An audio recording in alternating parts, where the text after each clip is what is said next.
You think you know how pandemics start. A wet market, maybe. A lab, if you're into that sort of thing. Something modern, something traceable. Something that makes sense in our sterile, documented world.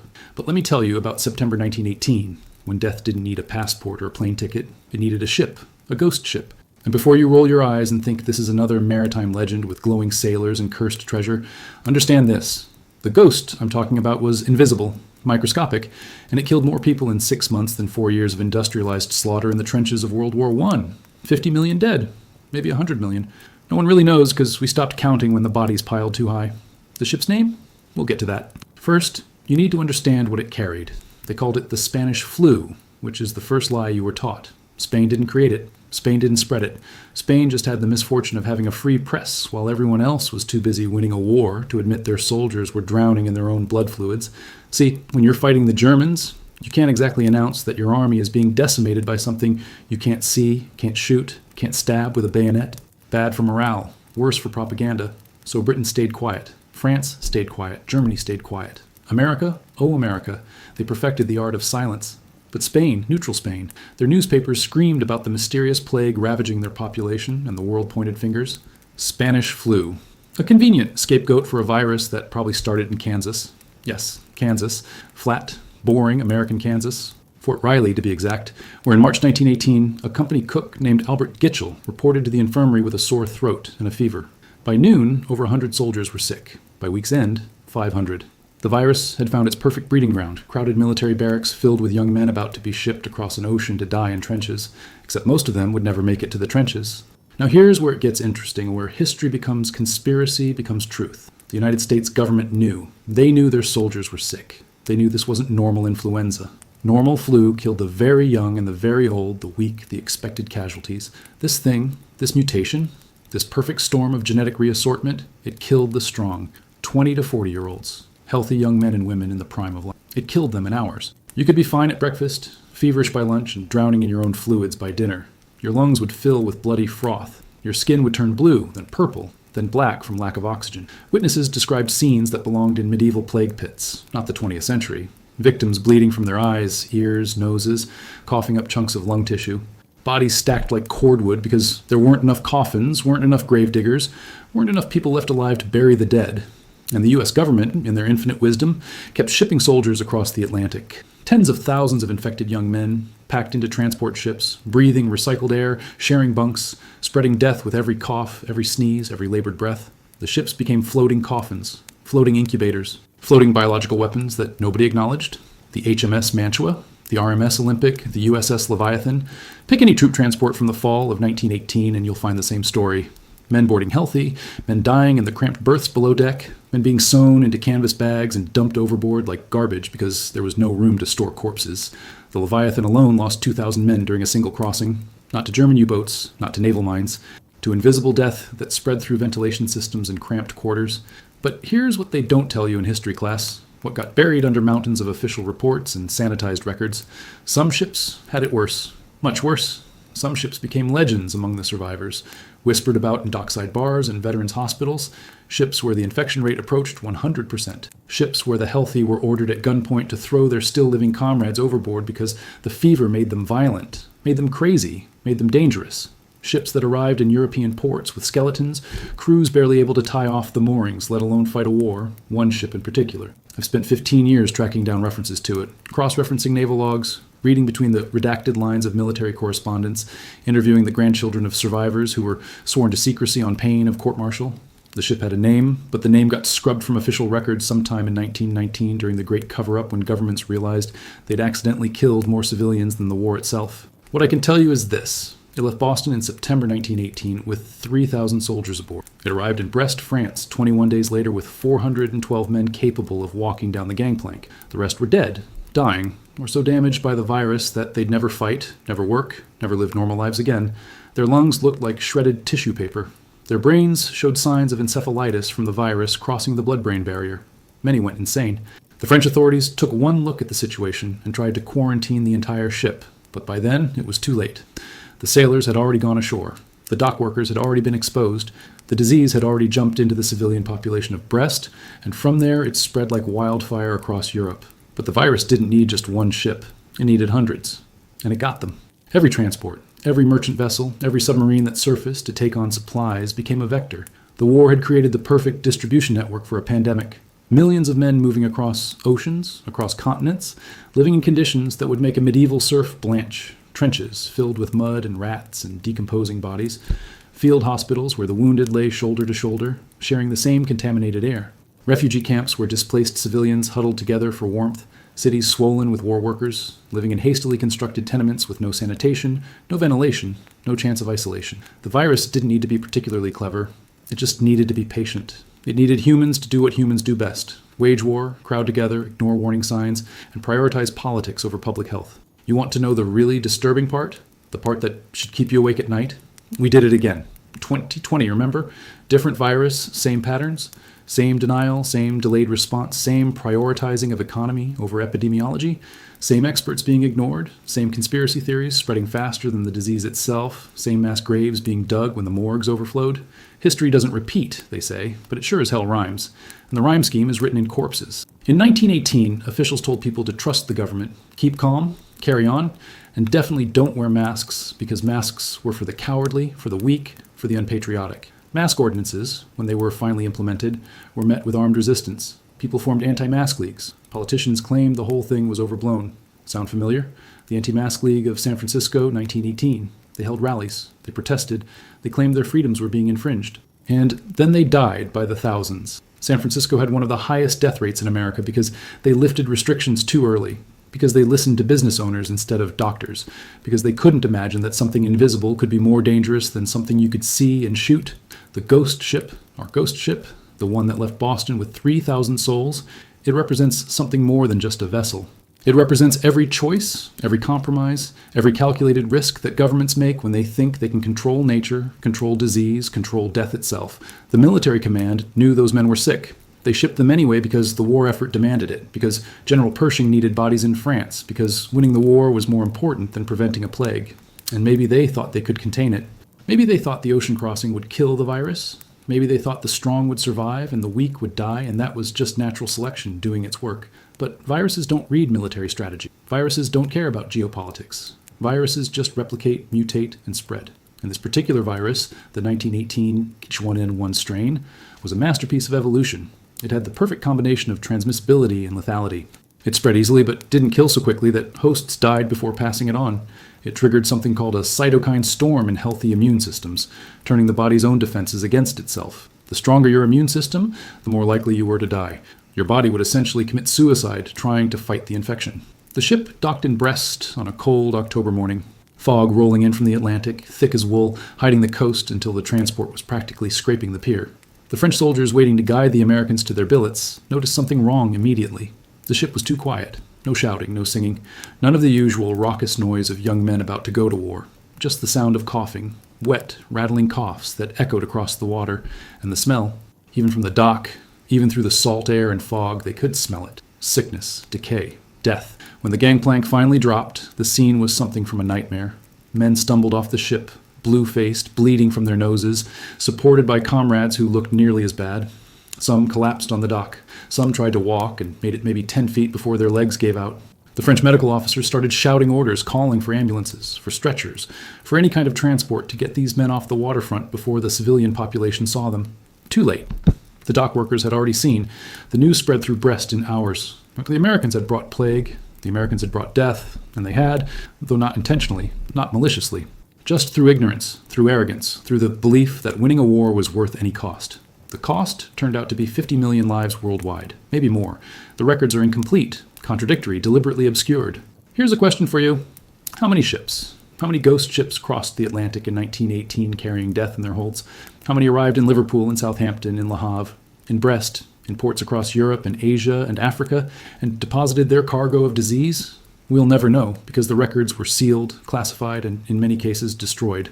But we can make educated guesses. We can look at mortality spikes in port cities. We can trace the spread of the virus along shipping lanes. We can read the letters of survivors who described the crossings, the horror, the bodies sewn into canvas and dropped into the Atlantic. One soldier wrote home, "We are dying like flies here. The ship is a floating morgue. Men are going crazy from fever. Last night, they threw O'Brien overboard while he was still breathing because the doctor said he wouldn't last the hour and they needed his bunk. God forgive us. That letter was intercepted by military censors and never delivered. It sits now in the National Archives, one piece of evidence among thousands that tell the same story. But this story, this particular story about one ship that may or may not have had its name erased from history, isn't finished. Not by a long shot. Because what happened in Brest that October morning was just the beginning. The virus was ashore now. The virus was loose. And it was about to show humanity exactly what a real apocalypse looked like. Next time you board a plane, next time you stand in a crowded airport breathing recycled air with hundreds of strangers, next time you touch that armrest or that bathroom door handle, remember the ghost ship. Remember that we're always one mutation away, one infected traveler away, one bad decision away from 1918 happening all over again. The virus that killed 50 million people never went away. It's still here, dormant in bird populations, mutating in pig farms, waiting for the right conditions to jump back into humans. The ghost ship is always sailing. It's just waiting for us to forget, to lower our guard, to make the same mistakes again. Because that's what humans do. We forget. We always forget. Day 3 of the crossing. That's when it started, according to the surviving medical officer, whose testimony I found buried in a warehouse in Maryland, misfiled under Equipment Requisitions 1919. His handwriting deteriorated throughout the document, starting crisp and military precise, ending in barely legible scrawls. He wrote about Private James Morrison from Nebraska, 19 years old, who woke up that third morning complaining of a headache. Normal enough. Seasickness, maybe. Nerves about the war. The doc gave him aspirin and sent him back to his bunk. By lunch, Morrison was running a fever of 104. By dinner, he was coughing up blood. By midnight, he was dead. His face turned so dark from cyanosis that his own bunkmates didn't recognize him. The medical officer wrote, "I have seen gas gangrene. I have seen men blown apart by artillery. I have seen every horror the Western Front can produce. Nothing prepared me for watching Morrison suffocate on his own blood in 6 hours." But Morrison was just the canary in the coal mine. The ghost ship's coal mine ran 3 decks deep and held 3,000 men. You need to understand the geometry of death here. Picture a troop transport from 1918, not some luxury liner with spacious cabins and promenade decks. We're talking about a merchant vessel hastily converted for war service. Its cargo holds transformed into sleeping quarters by installing row upon row of canvas bunks, stacked 4 high. The men called them coffin racks, and they weren't being poetic. Each man had roughly 18 inches of personal space. 18 inches between your face and the canvas bunk above you. 18 inches to roll over, to breathe, to exist. The air circulation was non-existent below the second deck. The portholes had been sealed and painted black for submarine security. The only fresh air came from ventilation shafts that connected all 3 decks into one shared respiratory system. When one man coughed, 3,000 men breathed it in. The ship wasn't just a transport, it was an evolutionary pressure cooker, forcing the virus to adapt, to become more efficient, to find the perfect balance between killing its host and spreading to new ones. And spread it did. By day 5, the sickbay was overflowing.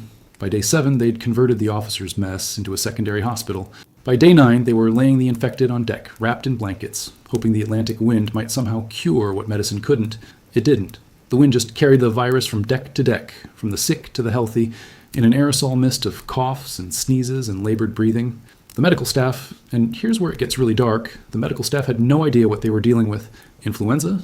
Sure, they knew influenza. Rest, fluids, aspirin. You felt like death for a week, then recovered. This wasn't that. This was something else, something that turned lungs into bloody sponges, something that made young athletes drown in their own bodily fluids, something that drove men mad with fever until they had to be restrained, thrashing in their bunks, screaming about things that weren't there. The ship's captain, a career Navy man named something like Mitchell or Michaels, the records aren't clear, he made a decision on day 10 that would haunt him for the rest of his short life. He ordered the bodies overboard, not the dead bodies. Those had been going overboard since day 4, after they ran out of space in the cold storage. No, on day 10, Captain Mitchell/Michaels ordered the medical staff to identify anyone who wasn't going to make it and remove them from the population. Remove them. That was the euphemism used in the official inquiry that was immediately classified. Remove them and drag them up on deck while they were still breathing, still conscious, still begging for help, and push them over the rail into the North Atlantic. The water temperature in October is about 50 degrees Fahrenheit. You lose consciousness in about 15 minutes. You die in about an hour, unless the shock kills you first. The medical officer, our document witness, he refused. Flat refused. Said it was murder. Said he'd rather face court-martial than commit cold-blooded murder. So the captain gave the job to the MPs, the military police, young men from Tennessee and Texas who'd signed up to fight Germans, not throw their countrymen into the ocean. They did it anyway. Orders were orders. The first night, they threw 12 men overboard. The second night, 27. By the third night, they'd stopped counting. Here's what kept me up at night when I first discovered this testimony. The medical officer wrote about the sounds, not the splashes. Those were expected, almost merciful in their finality. No, the sounds that came before the splashes. Men pleading, men praying, men fighting with the last of their strength against the MPs dragging them to the rail. And worse, much worse, the men who didn't fight. The ones who were too far gone with fever to understand what was happening. The ones who went over the side still asking for water, still asking for their mothers, still thinking they were in Kansas or California, or wherever home was before home became a canvas bunk on a plague ship. The officer estimated they threw over 200 men into the Atlantic before reaching Brest. 200 souls who never made it into the official casualty reports, who were listed as died of disease aboard ship, which was technically true, but missed the rather important detail about being alive when they hit the water. Their families got telegrams. We regret to inform you, died in service of his country, buried at sea. All true, all lies. But the worst part, the detail that made me put down the document and stare at the wall for an hour, was what happened on day 17. A storm hit. Not a hurricane, just a typical North Atlantic autumn squall, but enough to make the ship pitch and roll, enough to make even the healthy men green around the gills. Down in the holds, the sick men in their coffin racks couldn't brace themselves, couldn't hold on. When the ship rolled hard to starboard, dozens of men fell from the upper bunks onto the men below. Some were already dead and had been for hours. The living bunked with corpses because there was nowhere else to put them. When the ship rolled, these dead men fell onto the living, and in the darkness, in the chaos, in the fever-dream nightmare of that hold, the living couldn't tell who was alive and who was dead. Men were screaming. Men were trapped under corpses. Men were fighting to get out, to get up on deck, to escape the charnel house their quarters had become. The MPs blocked the ladders. Can't let them up. Can't let the infection spread to the bridge crew, to the navigation team, to the men who needed to be healthy to get this floating tomb to France. So the MPs stood at the top of the ladders with rifles and fixed bayonets and told 3,000 men in various stages of dying that they needed to stay below deck and maintain order. Maintain order. In hell. The medical officer wrote that the smell below decks became unbearable by day 18. Human waste, vomit, blood, decomposition, all mixed together in the stagnant air. Men who could still walk tried to help those who couldn't, tried to clean them, tried to make them comfortable, tried to maintain some shred of human dignity in conditions that would shame a livestock transport. But mostly, they just tried to survive, hour by hour, minute by minute, listening to the death rattles of the men around them, wondering if they'd be next, wondering if the ocean was calling their name too. Some men, the testimony suggests, took matters into their own hands, jumped overboard voluntarily rather than wait for the MPs to drag them. Slipped over the rail at night, no fanfare, no ceremony, just a quiet choice to end it on their terms, rather than drowning in blood in a canvas rack below deck. The captain didn't try to stop them. He might have even been relieved. Every body overboard was one less source of infection, one less corpse to dispose of, one less problem to solve. You're probably wondering how I know all this, how I can describe these events in such detail when the official records were destroyed or classified. Let me tell you about the survivors. Not many made it, not many lived long enough to talk about it, and even fewer were willing to break their silence. Military culture, especially back then, frowned upon soldiers who couldn't handle the horrors of war. And this voyage, was classified as a war experience. Something you suffered through, something you didn't discuss with civilians, something you took to your grave. Most did. But every secret has a half-life, a point at which enough time has passed that the truth starts leaking out. Deathbed confessions, letters found in attics, diaries discovered in estate sales. I've collected dozens of fragments, pieces of testimony from men who served on that ship or ships like it, and they all tell variations of the same story.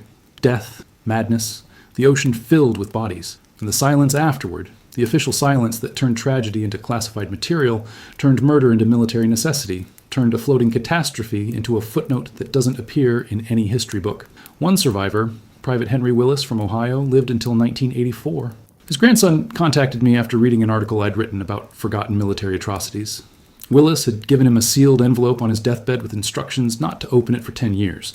When the grandson finally opened it in 1994, he found a 15-page handwritten account of the voyage. Willis described watching his best friend, a kid named Eddie from Cleveland, turn purple and die in the bunk next to him.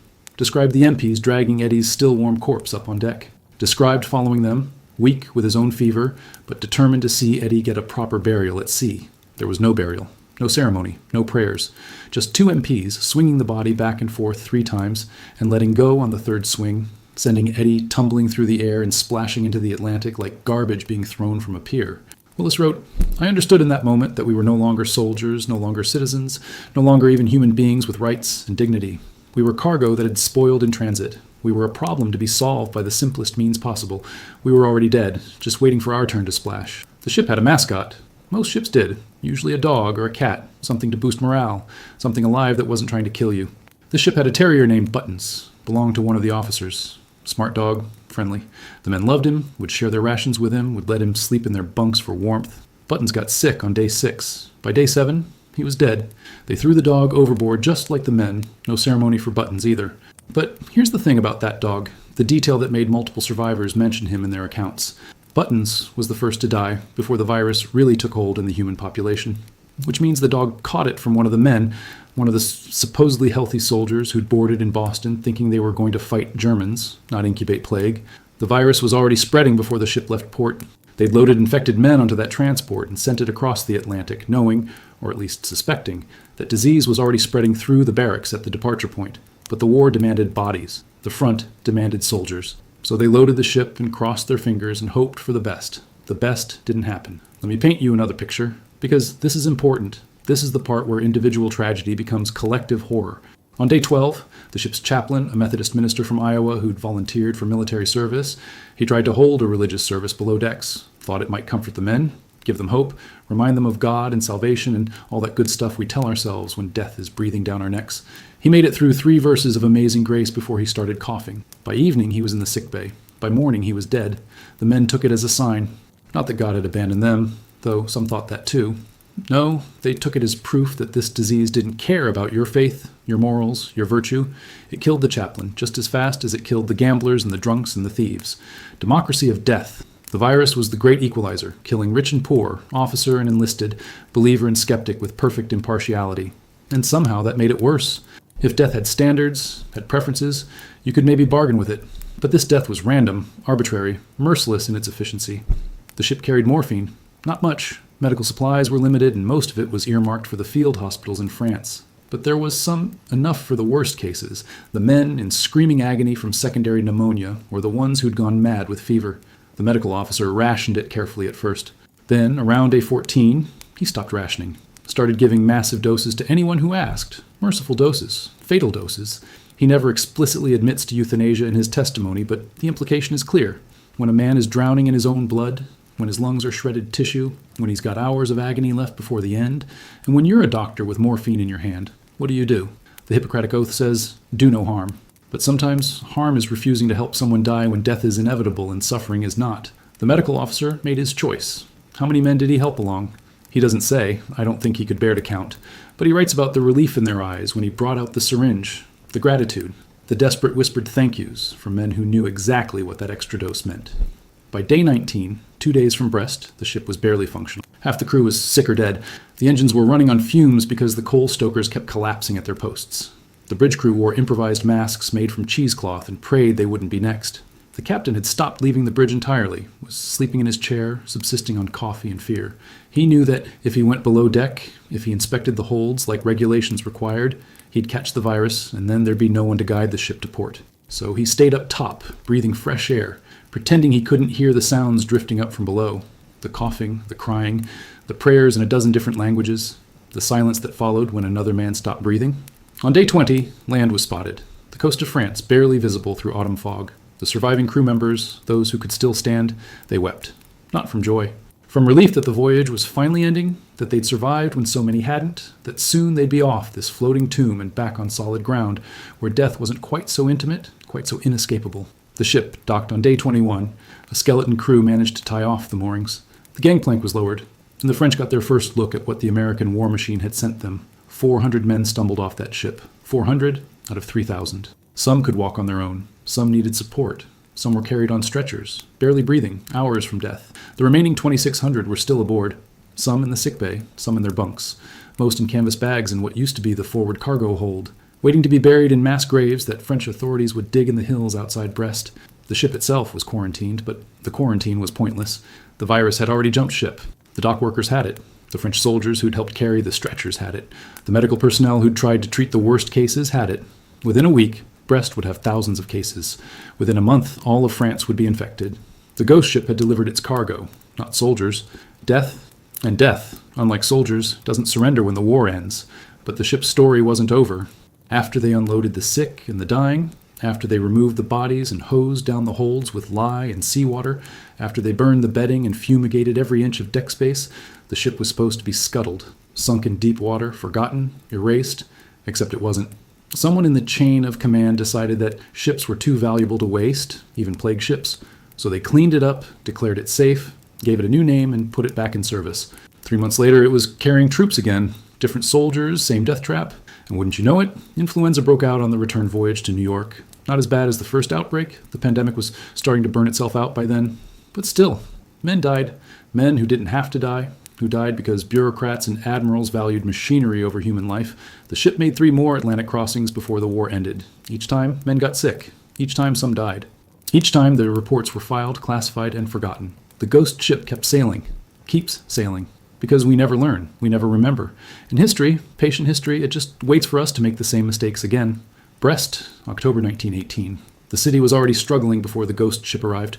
War refugees, wounded soldiers, military personnel from a dozen countries, all crammed into a port city designed for maybe 50,000 people, now holding triple that number. Housing was scarce. Food was rationed. Sanitation was primitive at best. And into this powder keg of human misery, the Americans delivered a virus that would make the war look like a minor inconvenience.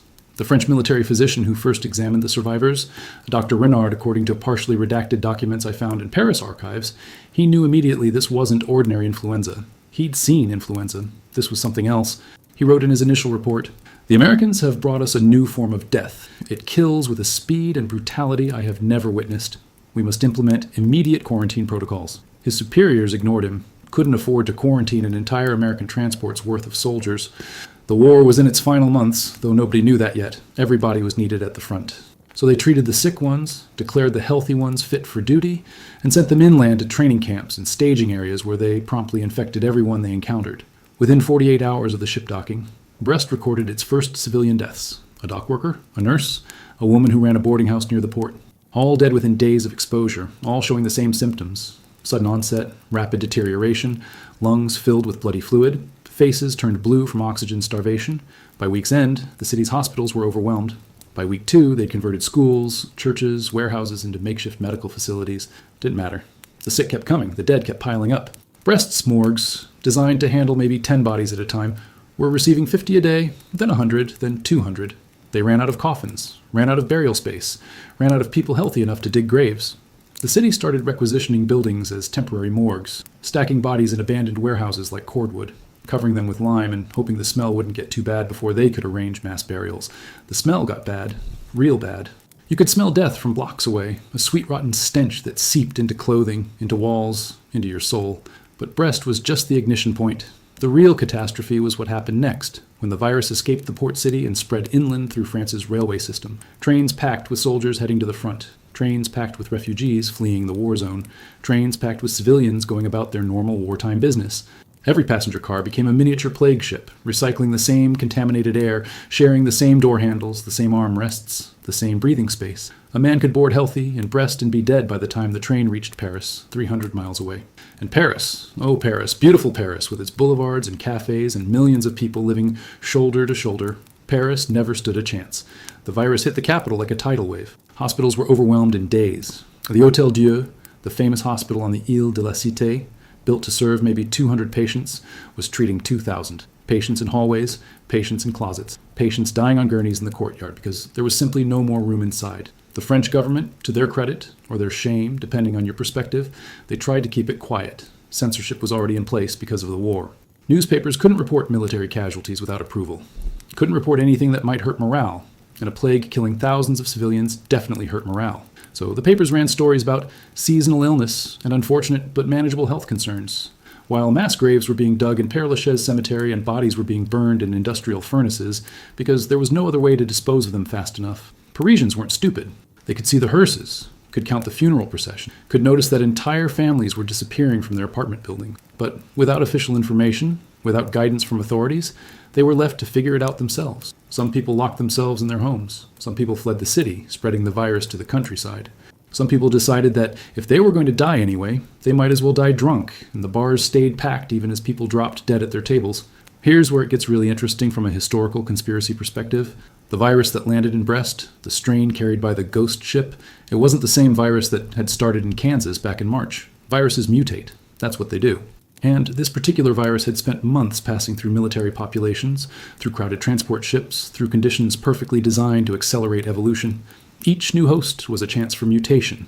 Each transmission was a lottery where the virus could become more deadly, more contagious, or both. By the time it reached France, the virus had evolved into something genuinely terrifying. Scientists who later studied tissue samples from 1918 victims, they found genetic markers suggesting multiple reassortment events, moments where different flu strains combined to create something new. The ghost ship wasn't just carrying a disease, it was carrying an evolutionary experiment, a virus that had been forced through a crucible of human suffering and emerged as something perfectly adapted to killing young, healthy humans in massive numbers. The French military, realizing they had a catastrophe on their hands, they did something that's been classified for over a century. They conducted experiments, not the Nazi concentration camp type, though the ethics were questionable at best. They took volunteers, mostly prisoners who were offered reduced sentences, and they exposed them to the virus under controlled conditions, tried to figure out transmission vectors, tried to develop treatments, tried to create a vaccine. The experiments were conducted at a military facility outside Lyon, a place that officially doesn't exist in any registry I can find, but appears in enough oblique references that I know it was real. The prisoners were divided into groups. Some were exposed to infected mucus directly. Some shared quarters with infected individuals. Some were given experimental treatments, concoctions of herbs and chemicals and folk remedies that had no scientific basis, but hey, nothing else was working, so why not try everything? The results were documented in meticulous detail, then sealed in archives that remained classified to this day. But pieces leak out. Deathbed confessions from doctors, documents accidentally misfiled, patterns in mortality data that suggest human experimentation on a scale we'd rather not acknowledge. What did they learn? Not much that helped, unfortunately. They confirmed that the virus spread through respiratory droplets, confirmed that quarantine only worked if implemented immediately and aggressively, confirmed that young, healthy individuals with strong immune systems were actually more likely to die because their bodies overreacted to the infection, the famous cytokine storm that turned your own defenses into a suicide mechanism. They also learned, though this part is even more heavily classified, that the virus seemed to have multiple distinct strains circulating simultaneously. Prisoners exposed to strain A would develop immunity to A but could still catch strain B, which meant that even if you survived the first wave, you could die in the second, or the third. The virus was playing three-dimensional chess while humanity was still trying to figure out checkers. The experiments continued through November and December, long after the war ended, long after the need for military secrecy had supposedly passed. Why? Because the governments realized something terrifying. This could happen again, would happen again, and they needed to understand it, needed to develop countermeasures, needed to be prepared for the next pandemic, even if it meant sacrificing a few dozen prisoners in the name of greater good. Meanwhile, the virus was spreading beyond France. British troops stationed near Brest carried it back to England. Italian soldiers brought it south across the Alps. German prisoners of war, because, yes, even in the chaos of the pandemic, they were still taking prisoners. They carried it into Germany, where it spread through already starving civilian populations with devastating efficiency. The war had created a network of transmission routes that spanned the entire continent, and the virus exploited every single one. Refugee camps became death camps. Field hospitals became incubators. Cities became graveyards. And still, the official story was seasonal influenza. Nothing to worry about. Carry on. The lie was maintained so thoroughly that when the war ended on November 11th, 1918, people celebrated in the streets. Massive crowds in Paris, in London, in New York, in every city across the Allied world. Millions of people packed shoulder to shoulder, kissing strangers, sharing bottles of champagne, breathing on each other in jubilant celebration. The virus must have thought it had won the lottery. The pandemic's second wave, the deadliest wave. The wave that killed more people than the first, it started at Armistice Day celebrations. The ghost ship's cargo kept on giving. You want to know the truly sick irony? The war ended partly because of the virus. The German spring offensive of 1918 failed not just because of Allied resistance, but because German troops were dying of influenza faster than they could be replaced. The German High Command, reading reports of entire divisions laid low by disease, realized they couldn't sustain the war effort. The virus that the Allies accidentally spread through their own troop movements ended up helping them win the war. Unintentional biological warfare, the kind that doesn't discriminate between friend and enemy. But it killed plenty of Germans. It killed plenty of everyone. The virus didn't care about national borders or political allegiances. It just replicated and spread and killed with perfect impartiality. Democracy of death, remember? The great equalizer that made generals and privates, kings and peasants, all equal in the face of mortality. Back in Brest, Dr. Renard was still trying to contain the outbreak, even though he knew it was hopeless. He'd watched the survivors of the ghost ship disperse across France. He'd treated hundreds of secondary infections, tertiary infections, infections that spread like ripples from a stone thrown into a pond. He knew the city was lost, knew France was lost, knew Europe was lost, and still he worked 18-hour days, treating patients who would die anyway, watching nurses and orderlies fall sick from exposure, watching his colleagues drop one by one until he was nearly alone in a hospital full of dying people. His final report, written in early December just before he himself succumbed to the virus, it's a masterpiece of medical horror and bureaucratic frustration. He describes watching a pregnant woman die, her unborn child dying with her. Describes a 5-year-old boy who turned blue and stopped breathing while his mother held him. Describes an elderly couple who died, holding hands in adjacent beds, married for 50 years, together until the end. And then he writes, "I have failed. We have all failed. Future generations will judge us harshly for our inability to control this plague, and they will be right to do so. We had the knowledge. We had the tools. We lacked only the will to use them, the courage to prioritize human life over military necessity. The ghost ship should never have been allowed to dock. The soldiers should have been quarantined at sea, but we valued the war effort over public health. And this is the price. God forgive us. History will not. History did not forgive, but history did forget, which is almost worse. The pandemic ended in 1920, burning itself out after killing somewhere between 50 and 100 million people worldwide. The exact number will never be known because record-keeping collapsed in most countries, because deaths in remote areas went unreported, because governments deliberately undercounted to avoid panic and embarrassment. The virus mutated into less lethal strains, achieved equilibrium with its human hosts, became just another seasonal flu that kills the elderly and immunocompromised, but doesn't cause civilizational collapse. Life returned to normal, or what passed for normal, in a world that had just lost a significant percentage of its population. The survivors tried to rebuild, tried to move on, tried to forget, and they succeeded. By 1930, the pandemic was barely mentioned in popular culture. By 1940, it was overshadowed by World War II. By 1950, it was a footnote in medical textbooks. The ghost ship and ships like it were forgotten, their stories buried in classified archives and destroyed records, and the graves of witnesses who took their secrets to the grave.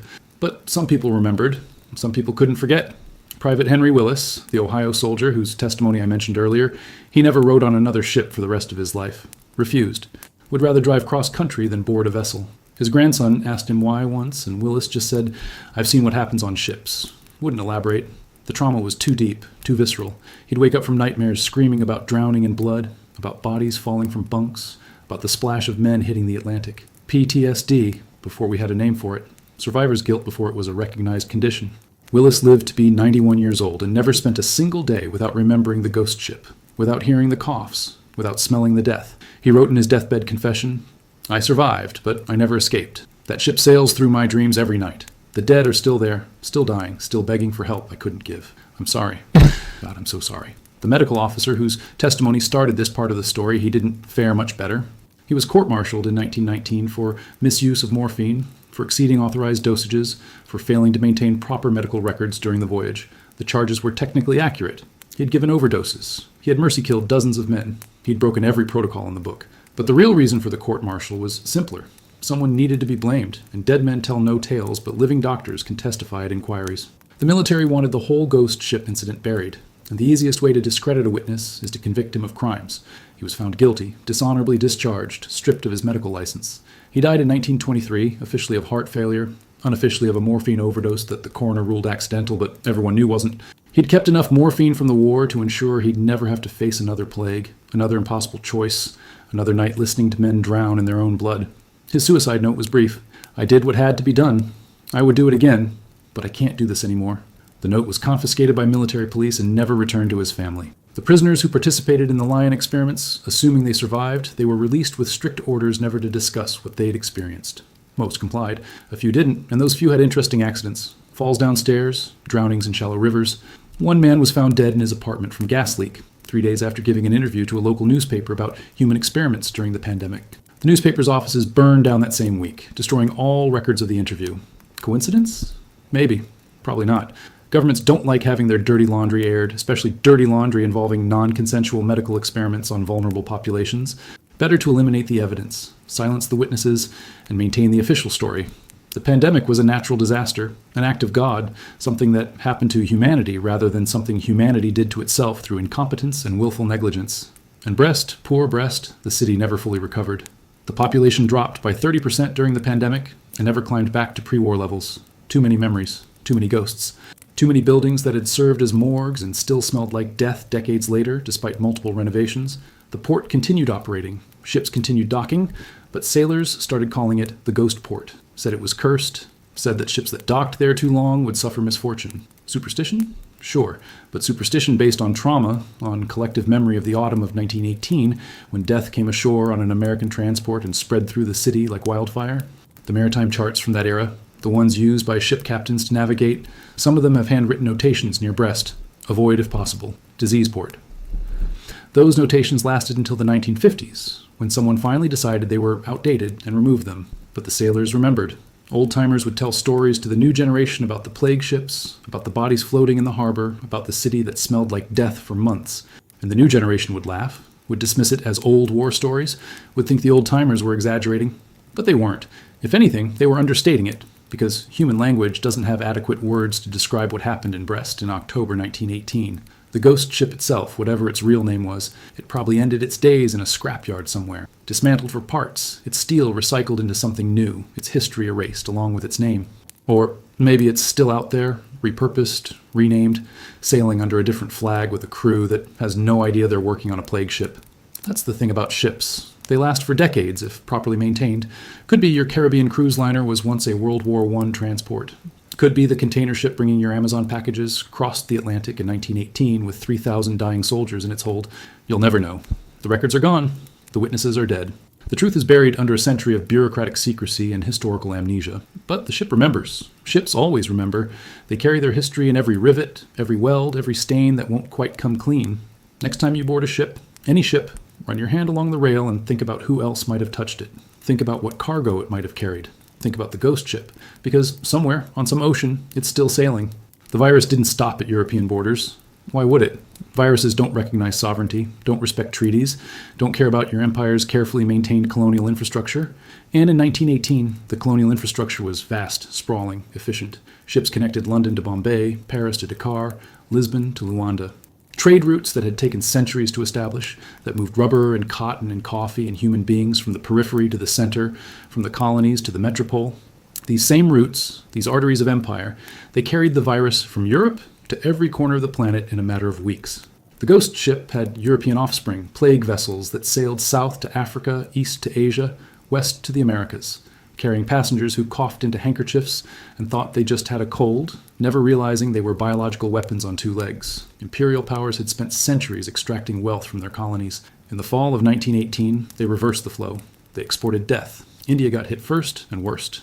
The British Raj, jewel of the empire, already strained by war contributions, by famine, by political unrest, completely collapsed under the weight of the pandemic. Conservative estimates put India's death toll at 17 million. 17 million human beings dead in less than a year. Some scholars think the real number might be closer to 25 million, but who's counting when bodies pile up faster than you can burn them? The virus arrived in Bombay in June 1918, carried by British soldiers returning from Mesopotamia. By September, after the second wave launched from places like Brest, it was everywhere. Cities, villages, remote mountain communities, nowhere was safe. The colonial government's response? Quarantine orders that were impossible to enforce. Travel restrictions that meant farmers couldn't get to markets.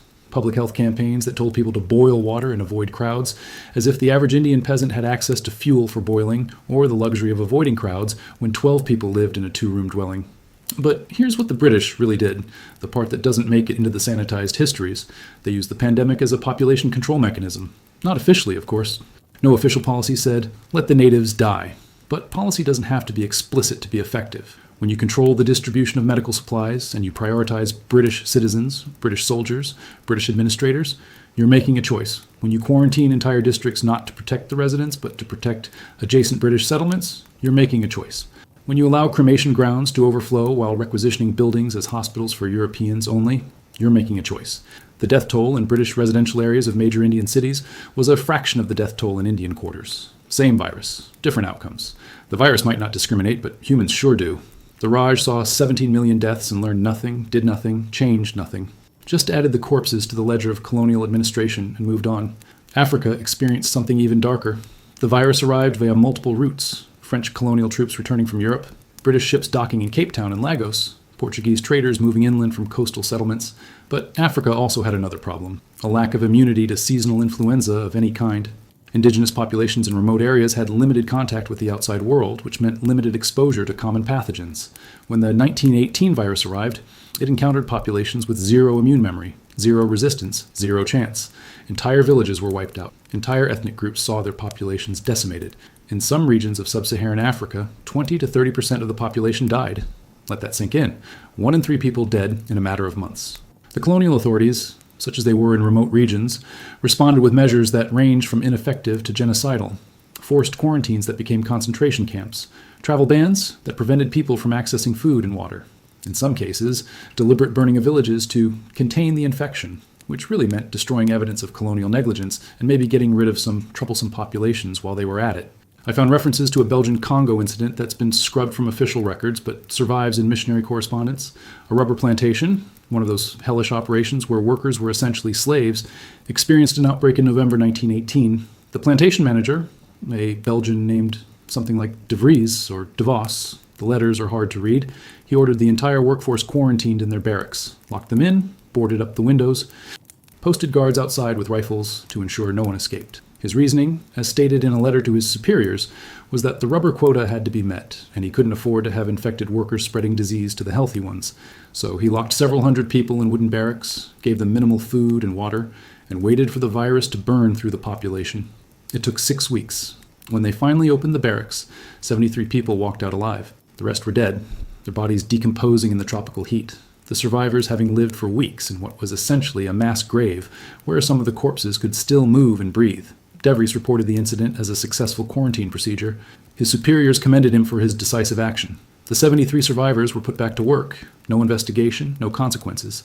Just the colonial machine grinding on, powered by human suffering and European indifference. South Africa had its own horrors. The virus arrived in Cape Town in September 1918, probably via a British troop ship, though the records are conveniently vague about which specific ship. Within weeks, it had spread to the gold mines of the Witwatersrand, where tens of thousands of black African workers lived in compounds designed to maximize labor extraction and minimize operating costs. Overcrowding doesn't begin to describe it. Men slept in bunks stacked 3 high, so close together you could barely walk between rows. Ventilation was non-existent, sanitation was primitive. When the virus hit the mining compounds, it spread like wildfire through dry grass. The mining companies, more concerned about gold production than worker welfare, they didn't shut down operations. They just replaced dead workers with new recruits from rural areas who would arrive healthy and be dead within weeks. The cycle continued for months. Nobody kept accurate counts of African deaths. Why would they? Black lives had no statistical value in apartheid economics. The official death toll for South Africa is around 300,000. The actual toll was probably double that, maybe triple, concentrated in the black population and conveniently underreported to avoid international embarrassment. Asia experienced the pandemic through multiple colonial filters. The British controlled India, Burma, and Malaya. The French controlled Indochina. The Dutch controlled Indonesia. The Americans, fresh off colonizing the Philippines, they controlled those islands.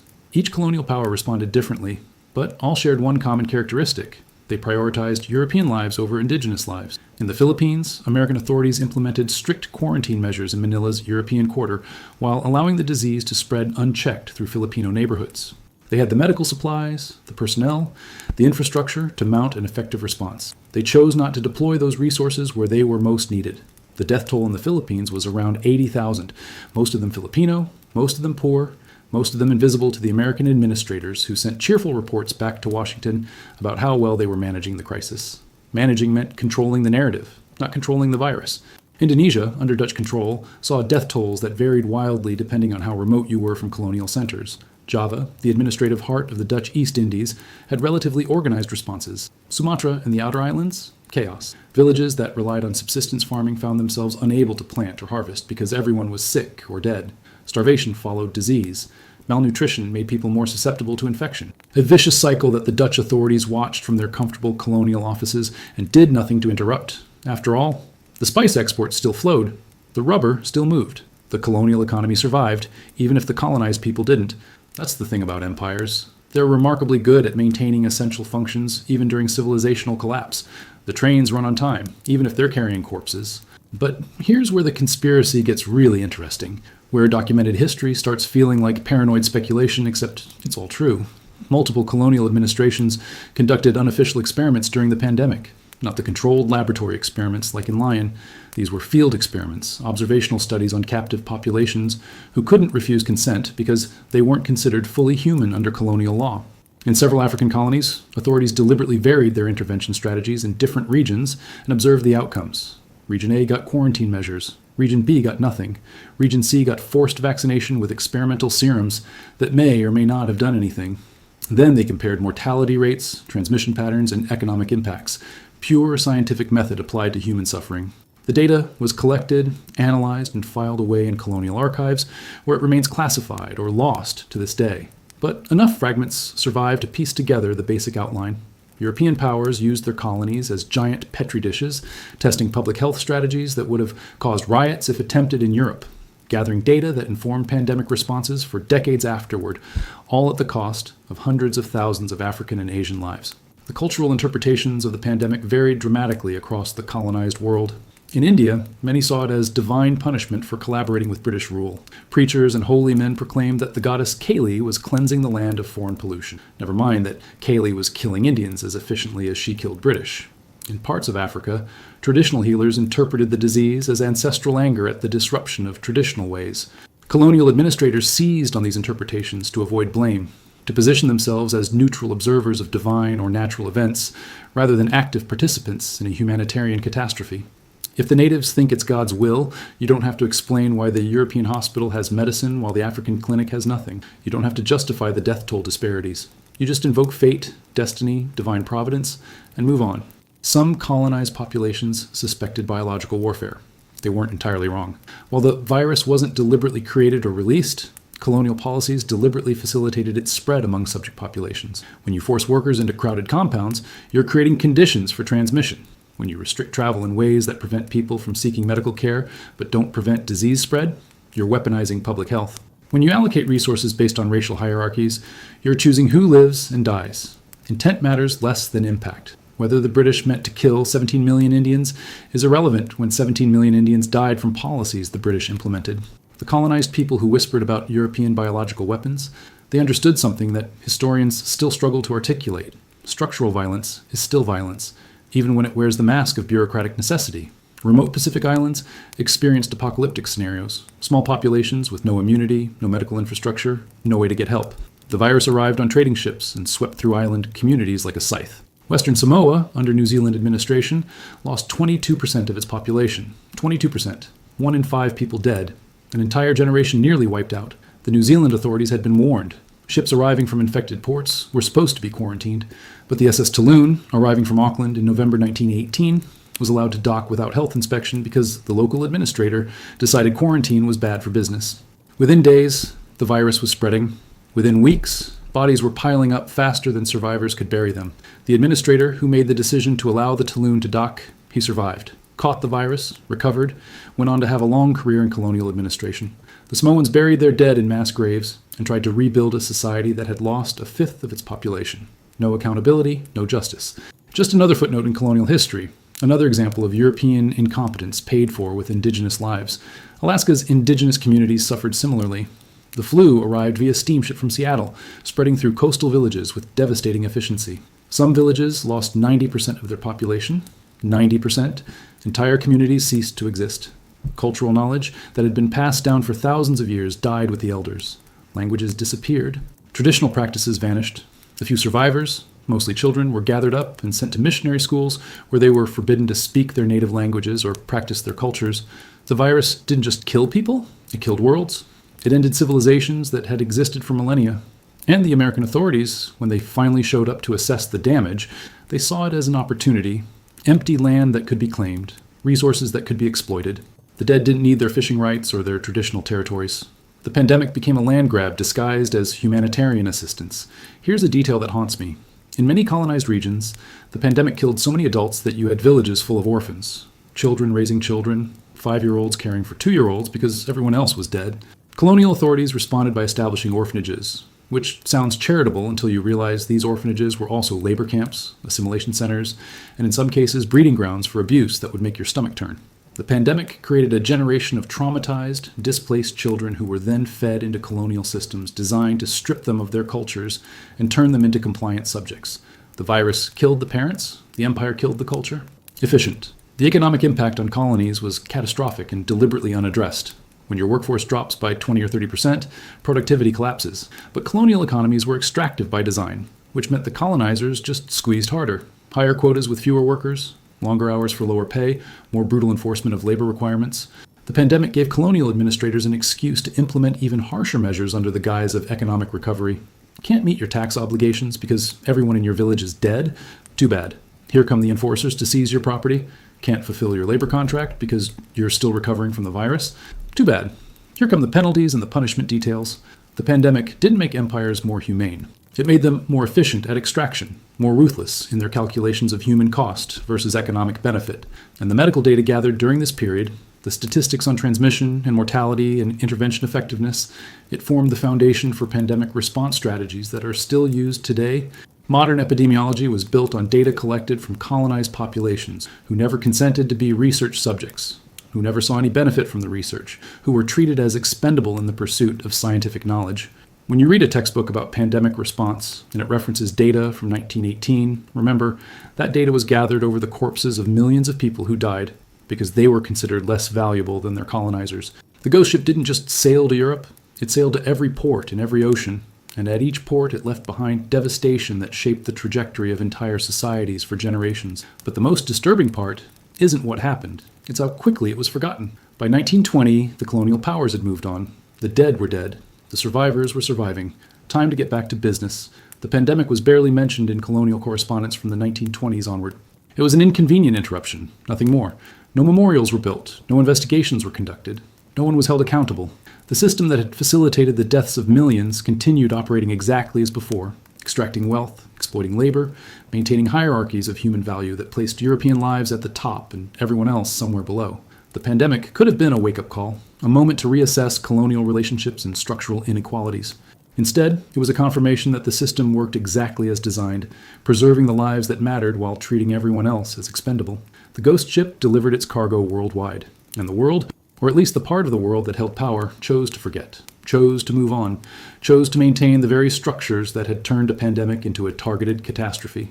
Next time you see statistics about global health disparities, about vaccine distribution inequities, about how pandemics hit poor countries harder than rich ones, remember 1918. Remember that we're not failing to learn from history, we're choosing to repeat it. Desperation makes people do insane things. When death is knocking on every door, when medicine has no answers, when doctors are dying as fast as their patients, humans revert to the oldest instinct. Try anything, everything. The rationale and the absurd, the scientific and the superstitious, the benign and the lethal. The 1918 pandemic unleashed a tidal wave of quackery, snake oil, folk remedies, and medical experiments that ranged from merely useless to actively harmful.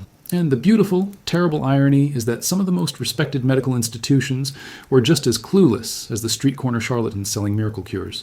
Nobody knew what they were doing, but everybody pretended they did, because admitting ignorance during a plague is bad for business and worse for morale. So doctors prescribed treatments they knew wouldn't work. Pharmacists sold compounds that did nothing. And desperate people, watching their loved ones drown in their own blood, they bought it all, tried it all, believed it all. Because what else could they do?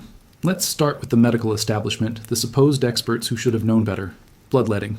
In 1918, the year Henry Ford was mass-producing automobiles, the year we had telephones and telegraphs and electric lights, doctors were still cutting people open to drain their blood because the theory of humors said disease was caused by imbalance in bodily fluids. Influenza patients, already weakened by virus, already struggling to maintain oxygen levels, were subjected to bloodletting that removed pints of the very fluid carrying oxygen to their tissues. Did it help? Of course not. Did it kill people who might have otherwise survived? Absolutely. But it was accepted medical practice, taught in medical schools, recommended in journals. The ghost ship survivors who made it to hospitals in France, many of them were promptly bled by well-meaning doctors who thought they were helping. They died anyway, just faster and weaker than they would have otherwise. Arsenic. Doctors prescribed arsenic compounds. Arsenic, the poison, rebranded as medicine. The logic, such as it was, suggested that arsenic stimulated the immune system, which is technically true in the same way that shooting yourself in the foot stimulates your nervous system. Yes, there's a response. No, it's not helpful. Patients were given arsenic salts, arsenic solutions, arsenic everything. Some died from the flu, some died from arsenic poisoning, some lucky few survived both, and spent the rest of their lives dealing with the long-term effects of heavy metal toxicity. But hey, at least they tried something, right? That was the attitude. Action, any action, was better than admission of helplessness, so doctors poisoned their patients with the best intentions and the worst outcomes. Strychnine. Yes, that strychnine, the rat poison. Doctors prescribed it as a stimulant, reasoning that if the virus was depressing respiratory function, a stimulant might counteract that. Strychnine does stimulate the nervous system. It also causes violent convulsions, muscle spasms, and death by asphyxiation when the diaphragm locks up. Influenza patients, already struggling to breathe, were given a substance that could paralyze their respiratory muscles. The medical logic was impeccable. The results were catastrophic. But these weren't fringe practitioners. These were trained physicians working in established hospitals, following protocols published in medical journals. The entire medical establishment was throwing chemicals at the problem and hoping something would stick. Aspirin. Now we get to the really interesting part. Aspirin was relatively new in 1918, and Bayer, the pharmaceutical company, they pushed it hard as a flu treatment. Recommended doses were insane by modern standards, 30 grams per day. For context, modern recommendations max out at 4 grams per day. Anything over that risks salicylate poisoning, which causes, and here's the fun part, fluid accumulation in the lungs, respiratory distress, and internal bleeding. The exact same symptoms as severe influenza. Patients were overdosing on aspirin, developing aspirin toxicity that mimicked and worsened their flu symptoms. And doctors were interpreting that as evidence the flu was particularly severe, so they prescribed more aspirin. A vicious cycle that killed thousands, maybe tens of thousands of people who might have survived with proper supportive care and no medication at all. But Bayer made a fortune. The pandemic was the best marketing campaign aspirin ever had. Death sells, especially when you can position your product as the solution even when it's part of the problem. The pharmaceutical industry as we know it was born in the 1918 pandemic. Before then, medicine was mostly small-scale, local, artisanal. Pharmacists mixed compounds. Doctors had their preferred formulations. But 1918 showed that there was money, serious money, in mass-produced medical products marketed during crises. Companies that positioned themselves as having solutions, even fake solutions, made millions. The pandemic created the modern pharmaceutical business model. Identify a crisis, develop a product, market aggressively, profit immensely, and never mind whether the product actually works. Regulatory oversight was minimal. Clinical trials weren't required. You could claim anything, sell anything, and as long as people believed it might help, they'd buy. The desperation market is the most profitable market. Snake oil salesmen had a field day. Literally. Patent medicines flooded the market, each claiming to prevent or cure influenza. Goose grease rubbed on the chest, onions tied around the neck, camphor bags worn as necklaces, tobacco smoke blown up the rectum, and yes, that was a real treatment people paid for. The origin of the phrase, blowing smoke up your ass. None of it worked. All of it sold. Because when you're watching your family die and doctors have no answers, you'll try anything. You'll rub goose grease on your chest at midnight while standing on one foot if someone says it might help. Human desperation is infinite, and charlatans are experts at exploiting it. Newspapers were full of advertisements. Dr. Johnson's influenza remedy, guaranteed effective or your money back. The money was never back. Dr. Johnson, if he even existed, was too busy counting his profits. One particularly successful scam involved a product called anti-flu that was literally just alcohol, water, and food coloring. The manufacturer claimed it boosted natural immunity and prevented infection if taken 3 times daily. It did nothing except make people slightly drunk, which probably improved their mood if not their survival rate. The product sold millions of bottles before authorities finally shut down production in 1920, long after the pandemic had ended.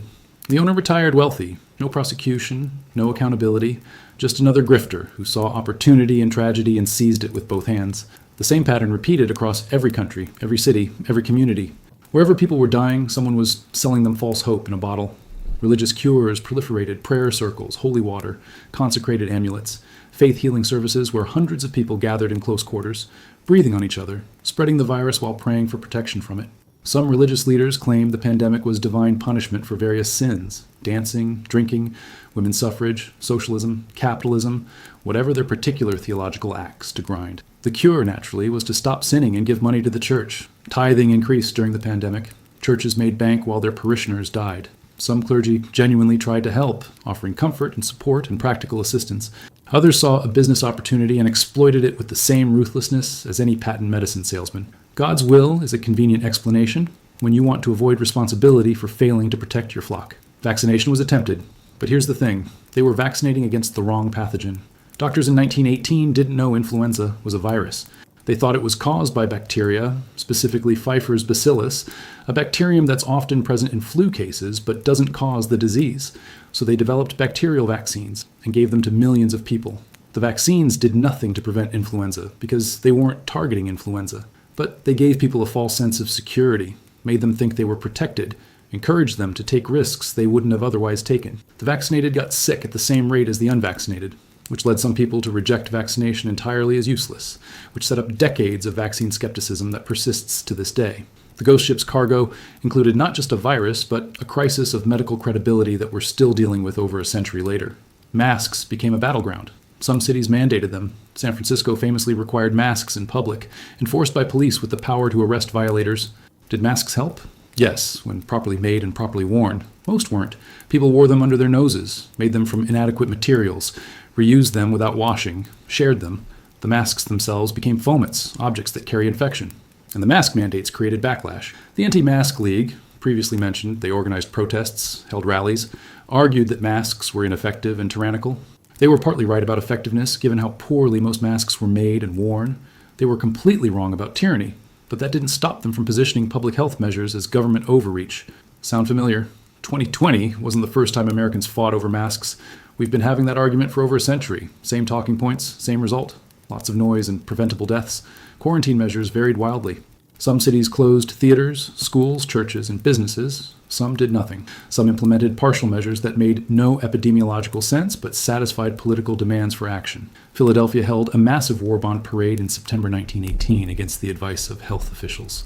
200,000 people packed onto broad streets, shoulder to shoulder, breathing on each other, spreading the virus like wildfire. Within 72 hours, every hospital in Philadelphia was overwhelmed. Within a week, bodies were stacked in morgues, in warehouses, in people's homes because there was nowhere to put them. The parade killed thousands, maybe tens of thousands of people. But it raised a lot of money for the war effort, so mission accomplished, I guess. The official who approved the parade never faced consequences. The dead didn't get to vote.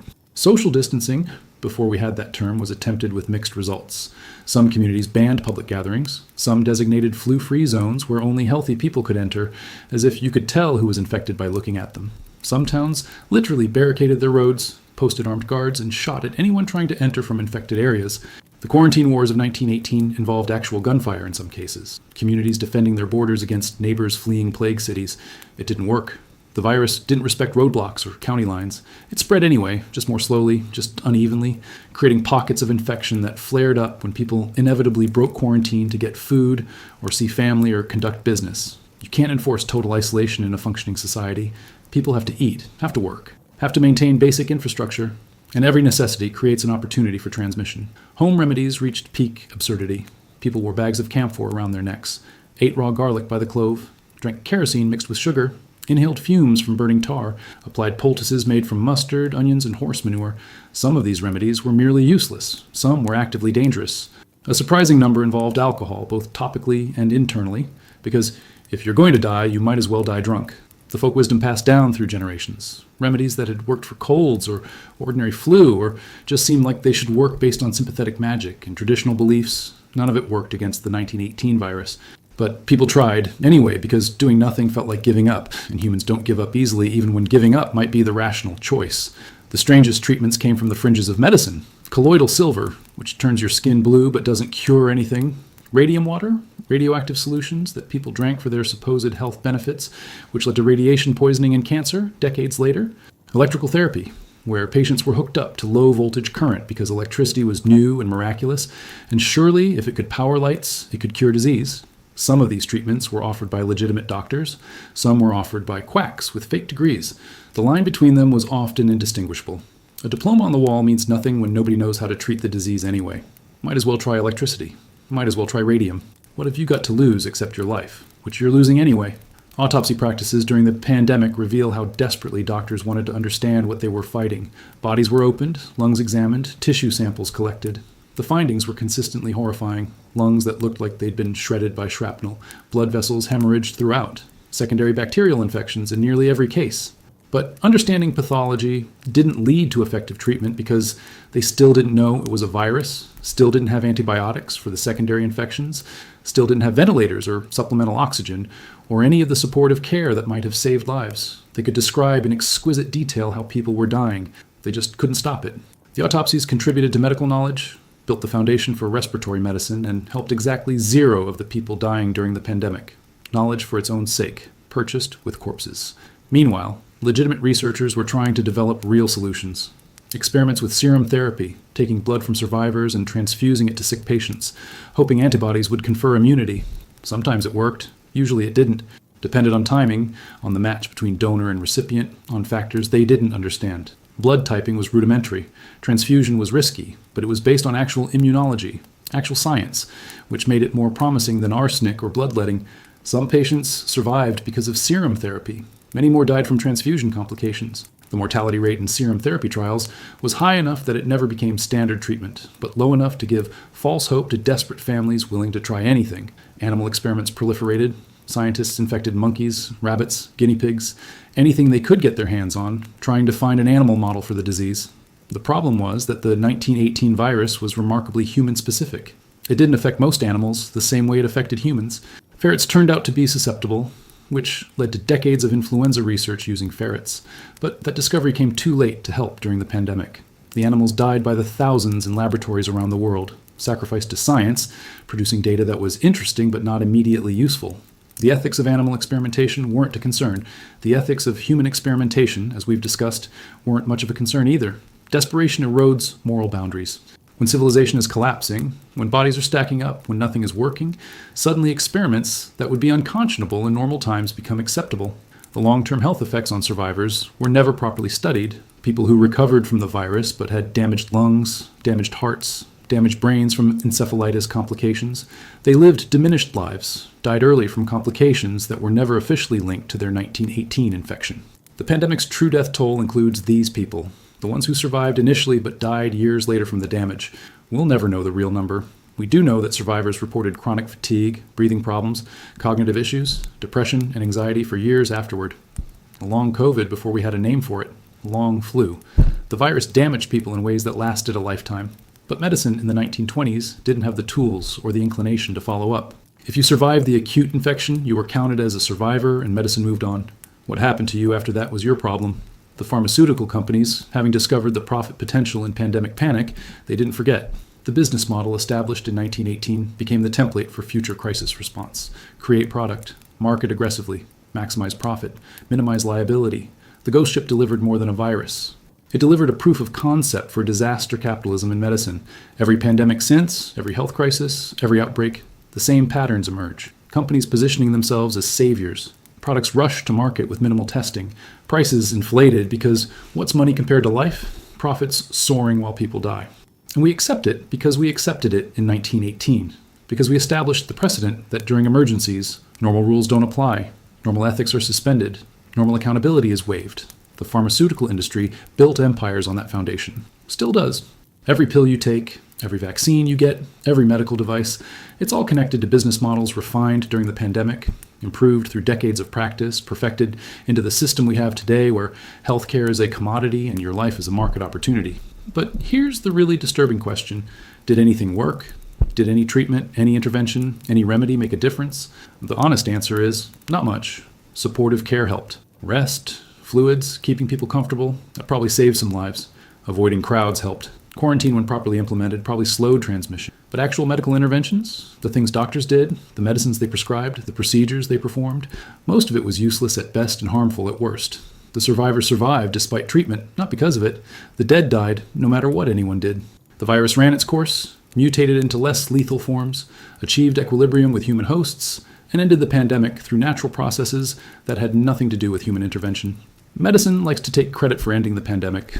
Medicine mostly just documented it while trying ineffective treatments and making it worse. That's the real lesson from 1918. In the face of a novel pathogen, even modern medicine is often helpless, still guessing, still trying random treatments and hoping for the best. We're not as advanced as we think. We're just better at pretending we know what we're doing.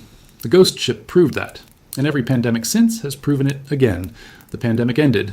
That's what the history books tell you. By 1920, the virus had mutated into less lethal strains. Herd immunity had developed and life returned to normal. Except it didn't end. Not really. The virus never went away. It went dormant, waiting. And the ghost ship, that nameless vessel that carried death from Boston to Brest, it left behind a legacy that's still unfolding a century later. You think this story is about the past. It's not. It's about right now. It's about what's coming. Because the 1918 virus is still here, preserved in ice, buried in graves, hibernating in bird populations, waiting for the right conditions to return. And we, brilliant humans that we are, we're creating those conditions, deliberately, with full knowledge of what we're doing. The ghost ship is sailing again. You just can't see it yet. Let me tell you about Brevig Mission, Alaska, a remote Inuit village on the Seward Peninsula. Population, around 400 people in 1918. Then the flu arrived, probably via supply ship from Nome. Within 5 days, 72 people were dead, 18% of the population. The survivors, mostly children, had to dig a mass grave in permafrost ground, lay their dead to rest, and somehow continue living. The bodies were buried deep, frozen solid in ground that never thaws, and there they remained, perfectly preserved, ice-locked time capsules containing viral RNA from 1918. In 1951, a scientist named Johan Holten traveled to Brevig mission, excavated the mass grave, and extracted tissue samples from the frozen corpses. He was trying to recover live virus, resurrect the 1918 strain, study it. His initial attempts failed. The virus was dead, degraded. He gave up, went back to his life, and the grave was resealed. But Holten didn't forget. Neither did other scientists. In 1997, he returned to Brevig mission, now an old man, and with permission from the village council, he excavated the grave again. This time, technology had advanced. This time, they could sequence viral RNA from dead tissue. Holten extracted lung tissue from a woman they called Lucy, an Inuit woman who died in 1918 and been preserved in permafrost for 79 years. He packed the samples in ice, shipped them to a laboratory, and within months, scientists had sequenced the 1918 influenza genome. They knew exactly what genes made the virus so deadly, knew exactly how it worked. And then, because scientists are curious and funding committees love sensational research, they did something monumentally stupid. They recreated it. In 2005, researchers at the CDC successfully reconstructed the complete 1918 virus from the genetic sequence. They brought it back to life, infected mice, infected monkeys, confirmed it was just as lethal as the historical record suggested. Then they published the genetic sequence online, available to anyone with basic molecular biology skills and bad intentions. Think about that. The virus that killed 50 million people, potentially 100 million, the most lethal pandemic in modern history, its complete genetic blueprint is available on the internet. Any reasonably equipped laboratory, any rogue state, any terrorist organization with a competent biologist could theoretically reconstruct the 1918 virus. Why would scientists do this? Research purposes, understanding, prevention. The same reasons are always given when people do dangerous things with good intentions. We need to understand the virus to prevent future pandemics. We need to study its virulence factors to develop better vaccines, reasonable arguments, terrifying implications. Because now the virus isn't just hibernating in frozen corpses and bird guts. It's digitized, weaponized, available for download. The ghost ship's cargo went viral in the modern sense. It's everywhere and nowhere, waiting for someone to press print. But it gets worse, much worse. Climate change is thawing the permafrost. All across the Arctic, ground that's been frozen for thousands of years is melting. And buried in that ground are bodies from 1918. Lots of bodies. Remote villages like Brevig Mission exist all across Alaska, northern Canada, Siberia, places where indigenous populations were decimated by the flu and buried in frozen ground. As the permafrost thaws, these graves are being exposed. Erosion is washing bodies into rivers. Construction projects are uncovering mass burial sites, and each body is a potential reservoir of viable virus. Most are probably degraded beyond recovery, probably. But viral RNA is remarkably stable in frozen conditions. And modern viruses, circulating in bird and pig populations, they can reassort with genetic material from 1918 strains if they encounter it. One chance encounter between a modern flu virus and frozen tissue from a 1918 corpse, one successful reassortment event, and we could be facing something as deadly as the original pandemic with modern transmission efficiency. The WHO knows this. The CDC knows this. Every public health agency in the world knows this. They monitor for novel influenza strains. They watch bird populations. They track unusual clusters of respiratory illness. They have pandemic response plans that are remarkably detailed and almost certainly inadequate. Because here's the thing about pandemic planning. It's based on models and assumptions about how people will behave rationally during a crisis. And 1918 proved, 2020 proved, people don't behave rationally during crises. They panic. They hoard. They ignore experts. They believe conspiracy theories. They fight over basic public health measures.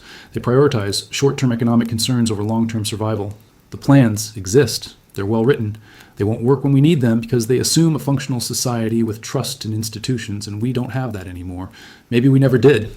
Governments have been preparing for the next pandemic, though. Oh yes, they've been preparing. Classified programs, military research, contingency plans you'll never see until they are implemented. I found references to Project BioShield, a U.S. program that stockpiles vaccines and antivirals for pandemic response. References to similar programs in Russia, China, the UK. Stockpiles of medications, protective equipment, body bags. Lots of body bags. Plans for mass quarantine facilities that look suspiciously like internment camps. Protocols for martial law implementation when civilian infrastructure collapses. These aren't conspiracy theories. These are documented programs with budgets and personnel and infrastructure. The question isn't whether governments are preparing for the next pandemic. The question is what they're preparing to do during the next pandemic and whether any of us will have a say in it. There's also the military dimension. Bioweapons research never stopped. Every major power has programs studying potential pandemic pathogens under the guise of defensive research. Defensive means understanding how bioweapons work so you can defend against them, but understanding how they work means knowing how to create them. And the line between defensive and offensive research is a fiction we maintain for political reasons. The 1918 virus, with its known genetic sequence and proven lethality, is the perfect bioweapon template. High mortality rate, respiratory transmission, targets healthy adults in their prime, a militarily ideal pathogen, except for the minor detail that it can't be controlled once released. It would kill your own population as efficiently as the enemy's. But an engineered version, one with delayed onset or targeted susceptibility based on genetic markers, that's the dream of every military bioweapons program. And the technology exists. CRISPR, gene editing, synthetic biology, directed evolution techniques, all the tools needed to create designer pathogens. The ghost ship's cargo can be modified, improved, weaponized in ways that would have been science fiction in 1918, but are mundane laboratory procedures today. Do I think someone has done this? Created an engineered version of the 1918 virus? I don't know. The research would be highly classified. The facilities would be hidden. The scientists involved would be bound by secrecy agreements enforced with prison time or worse. But I know it's possible. I know the motivation exists. I know the capability exists. And I know that humans have never possessed a weapon we didn't eventually use. Every technology gets weaponized. Every discovery gets militarized. It's what we do. So yes, somewhere in some laboratory in some country that won't admit it exists, there's probably a freezer containing modified versions of the 1918 virus, ready for deployment if needed, justified as deterrence or defensive research or strategic capability. The ghost ship's cargo has been cloned, modified, and distributed to secure facilities around the world, just in case, just for research, just because we can. Meanwhile, natural evolution is doing its own work. Influenza mutates constantly. Avian strains, swine strains, human strains. They circulate continuously, occasionally swapping genetic material to create novel combinations. H1N1, the 1918 subtype, never went extinct. It caused a relatively mild pandemic in 2009, the swine flu outbreak that killed maybe 300,000 people worldwide. Mild by pandemic standards. Catastrophic by any reasonable measure, the virus is still out there, still mutating, still occasionally jumping from animals to humans. Each spillover event is a lottery ticket. Most are duds, some are minor winners. One might be the jackpot, the combination of genes that recreates 1918 level virulence with modern transmission characteristics. Could be tomorrow, could be 100 years from now, could be never. But the probability increases with every mutation, every reassortment, every opportunity for the virus to experiment with new combinations. Factory farming creates ideal conditions for pandemic generation. Tens of thousands of pigs or chickens crammed into confined spaces, perfect for virus transmission and mutation. These animals are reservoirs for influenza, harboring strains that can jump to humans, mixing with human strains to create novel hybrids. Every industrial farm is a biological reactor, accelerating viral evolution, increasing the odds of pandemic emergence. We know this. Public health experts have been warning about it for decades. Nothing changes. Because cheap meat is more important than pandemic prevention. Because economic considerations trump public health. Because we're repeating the same calculation that led military leaders in 1918 to ship infected soldiers across the Atlantic. Short-term needs outweigh long-term risks until they don't. Until the next pandemic starts in a factory farm somewhere in China or North Carolina or Brazil, and by the time we realize what's happening, it's already spreading globally, carried by the same international travel networks that spread COVID-19 in 2020, that spread the 1918 virus a century earlier. The ghost ship has 1,000 descendants, aircraft and cargo ships and passenger trains, all capable of delivering pandemic pathogens worldwide in days instead of weeks. The survivors of 1918 are all dead now. Last one died in 2008. A woman who'd been a baby during the pandemic, no memories of it, just a statistical footnote as the last living person who experienced it. With her death, the pandemic passed from living memory into history, and that's when we stop learning, when we start forgetting, when we make the same mistakes. History is real when survivors can tell you about it, when you can see the trauma in their eyes, hear the pain in their voices. History becomes abstract when it's just words in books, numbers in data sets, stories from a different era that don't seem relevant to modern life. The 1918 pandemic feels distant now, quaint almost. Black and white photographs of people in old-fashioned clothes wearing gauze masks, easily dismissed as something that couldn't happen today. We're too advanced, too prepared, too smart. COVID-19 should have corrected that delusion. Didn't. We learned nothing from 2020, except that we're just as unprepared, just as prone to denial, just as willing to sacrifice lives for convenience as our ancestors were in 1918. Here's what keeps me awake at night.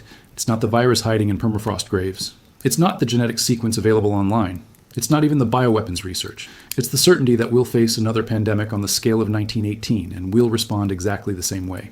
Denial, delay, inadequate preparation, political infighting, conspiracy theories, unequal distribution of resources, mass death followed by mass amnesia. The ghost ship is always sailing because we keep loading it with cargo. We create the conditions for pandemics through industrial farming, urban crowding, international travel, environmental destruction. Then we act surprised when pandemics emerge. Then we fail to respond adequately. Then we forget. Then we do it again. The cycle is so predictable it would be funny if it wasn't killing millions of people every few generations. The 1918 pandemic killed 50 to 100 million people when global population was about 1.8 billion. That's 3 to 5% of humanity.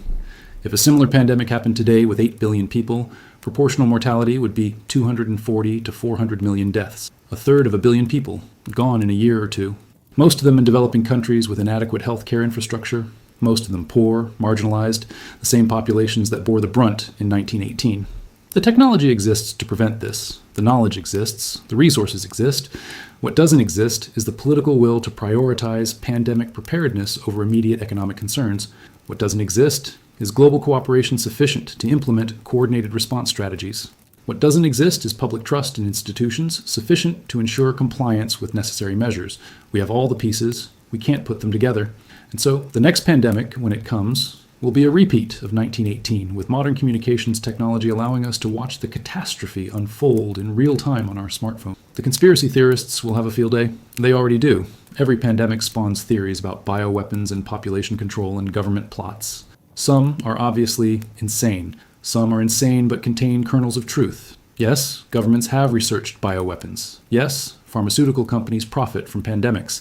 Yes, emergency powers, granted during crises, tend to outlast the crises. These facts don't mean the conspiracy theories are right, but they give them plausibility, make them harder to debunk, create confusion that interferes with effective response. The 1918 pandemic had its conspiracy theories too. Claims that Germans had unleashed biological warfare. Claims that Bayer's aspirin was poisoned, claims that doctors were deliberately killing patients. Most were false. Some were partly true in ways that made the lies more believable. And the confusion, the inability to distinguish truth from fiction that killed people, killed them by making them distrust legitimate medical advice, killed them by making them try fake cures instead of real precautions. The ghost ship carries information warfare along with its biological cargo, and the information warfare might be more deadly because it's more persistent, more adaptive, more resistant to eradication than any virus. Let me tell you what I think will happen. Not when, but what. A novel influenza strain will emerge, probably from an animal reservoir, probably in a region with close human-animal contact and inadequate disease surveillance. It will spread silently for weeks before being detected because early symptoms will be mild, indistinguishable from common cold. By the time authorities realize they're dealing with something serious, it will be distributed globally. International travel will be restricted, too late to matter. Healthcare systems will be overwhelmed within weeks. Supply chains will collapse. Governments will implement emergency measures that range from inadequate to authoritarian. Conspiracy theories will spread faster than the virus. Some people will take appropriate precautions. Some will deny the pandemic exists. Some will profit immensely. Most will suffer. The wealthy will weather it relatively comfortably. The poor will die in disproportionate numbers. After a year or two, the virus will mutate into less lethal forms, or will develop partial immunity through infection and vaccination, and the pandemic will end. We'll count the dead, rebuild, and forget. History repeating. The ghost ship docking at another port, delivering its cargo, sailing on. Can it be prevented? Theoretically, yes.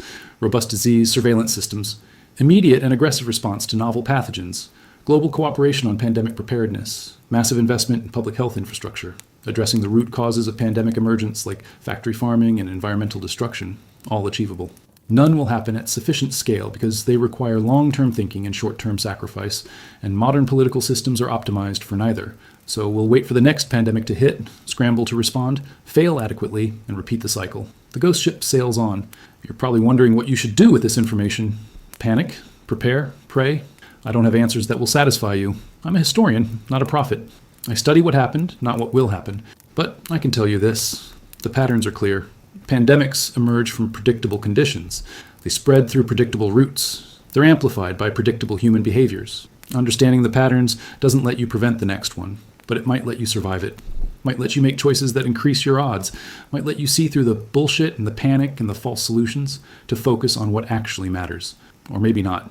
Maybe knowing the history just makes you more aware of how helpless we are against exponential spread of microscopic predators. Maybe the ghost ship's real cargo is the knowledge of our own vulnerability, our own inadequacy, our own tendency to repeat mistakes, because forgetting is easier than learning. The bodies in Brevig mission are still frozen. Lucy, the woman whose lung tissue gave us the 1918 genetic sequence, she's still there, buried in permafrost that's warming year by year. How long until the ground thaws enough to expose her grave? How long until erosion washes her remains into the river? How long until some virus, some bird, some random chance event brings 1918 back to life? Could be centuries, could be tomorrow. The ghost ship is patient. It's been sailing for over a century. It can sail for another century or another millennium, doesn't matter. Time is on the virus's side. Evolution is on the virus's side. Human nature is on the virus's side. We'll give it opportunities, we always do, and when it returns, when the next ghost ship docks at the next port, when the next pandemic begins, we'll be just as unprepared, just as divided, just as doomed to repeat history as we were in 1918. Because that's what humans do. We forget. We always forget. The ghost ship remembers. The virus remembers. The dead remember. But the living? We move on until we can't.